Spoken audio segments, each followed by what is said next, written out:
All right, now we're going to review some electronic equations to get us ready to talk about electrical conductivity.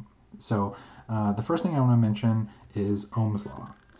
So yeah, V equals IR. This is Ohm's law. So here, just to kind of run through the variables here, V is the applied potential.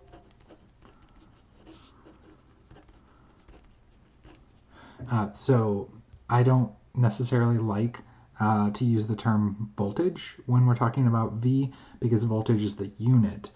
So I tend to prefer to call it potential, but every once in a while I might call it voltage.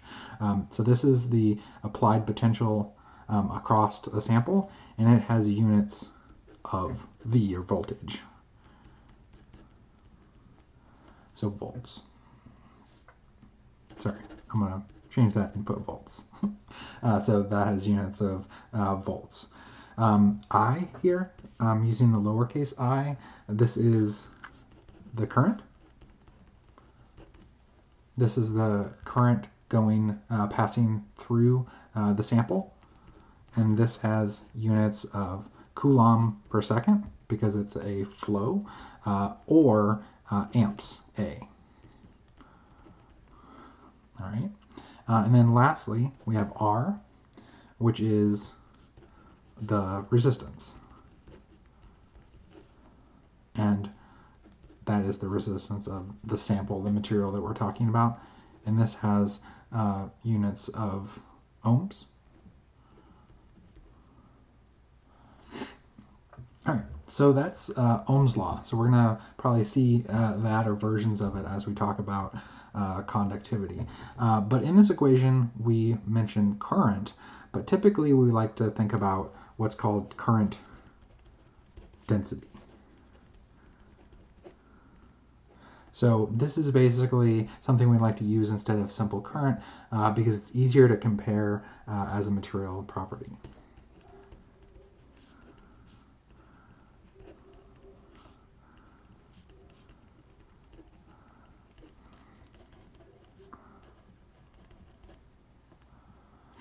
And so this is defined as the current passing through a given cross-sectional area.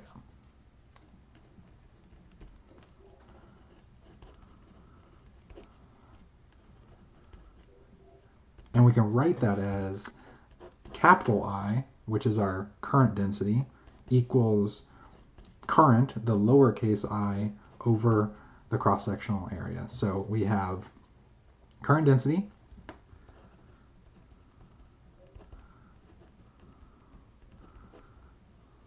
we have current, and then this is the cross-sectional area.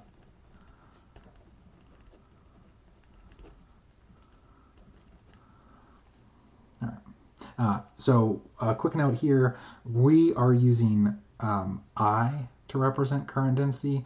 Other resources might use the term J. So J is often referred to as current density. So just if you look at another resource instead of our textbook, you might see J. All right. So let's sort of look at rearranging this in a particular way. So we've got, again, I'll rewrite that. So we've got current density equals the current over area, cross-sectional area, and we can write that as D over RA times V over D. All right, so here, I've introduced a couple things, so let me go through that. D is the sample thickness.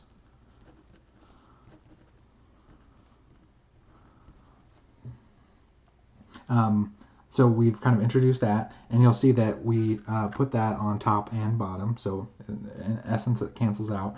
But the reason I did this is kind of separated into two terms here is the second part here, the V over D. So this is known is as the electric potential gradient. So we just finished talking about diffusion, and in there we talked about a chemical potential, so a difference in concentration. But here, the reason I wanted to write this as such is because now we can look at things under electric potential instead of a chemical potential. So that's why I'm sort of writing it as such. And so we can further write the current density, so I, and here I'm going to write it as I sub I, so that means for component I. And so this is going to be equal to negative sigma I d over dx. So let me sort of go through this again. So this version of the equation might sort of look familiar, and we'll kind of go over why that is, but let me go through a couple things here. So sigma is the conductivity. That's the name of this section. And so this is a material property, and so this is in this equation, it is a proportionality constant. Just like if we're looking back at Fick's first law, we had flux equals the diffusivity times the concentration gradient, right? So that's the sort of form that this equation looks very similar to. So sigma here, our conductivity, is basically that material property, that proportionality constant in this expression. So also we have, and so we can also write that conductivity as d over RA. So that's what we had up here. So basically we're just terming that as the conductivity, and so that has units of Siemens per meter. So that, or oftentimes written as ohms, inverse ohms per inverse meter. So those are kind of the different units that it can have.